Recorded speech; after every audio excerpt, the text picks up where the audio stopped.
உங்கள் சிந்திக்க நேரமில்லை. ஏனென்றால் நீங்கள் ஓடிக்கொண்டே இருக்கிறீர்கள். பணத்தை நோக்கி ஓடிக்கொண்டிருக்கிறீர்கள், வசதியை நோக்கி ஓடிக்கொண்டிருக்கிறீர்கள். எங்கேயாவது என்றாவது ஒரு நாள் உன்னை அடிப்பான், அன்றுதான் உனக்கு உணரும். இன்று பக்கத்து வீட்டில் எரியக்கூடிய தீ நாளை உன் வீட்டை சூறையாடும் என்று நீ மறந்து விடாது. எங்கே ஒரு குறவன் அடிப்படுகிறான் என்று நீ வீட்டில் பட்டு கொண்டிருக்கிறாய். ஏன் அன்று ஏற்றப்பட்ட குற்றப்பரமை சட்டம் இன்று ஏற்றப்படாதா? கொஞ்சம் சிந்தித்து பாருங்கள், சிந்தித்து செயல்படுங்கள். பொதுவாக சாதி சான்றிதழ் கேட்டு கேட்டு அனைத்து நமது வாழ்க்கை முழுவதுமாக கொடுத்துக் கொண்டிருக்கிறோம்.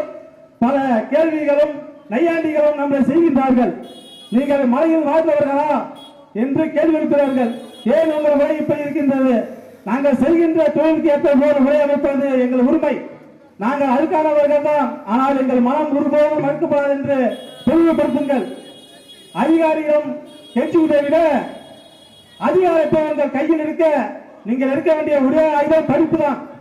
அந்த படிப்பை நீங்கள் தொடர்ந்து படித்தால் அந்த இருக்கையில் நீங்கள் அமரும் போது உங்க இன சொந்தங்கள் எல்லாம் வரும்போது அந்த சர்டிபிகேட்டை உங்க கையில நீங்க எடுத்துக் கொடுக்கலாம்.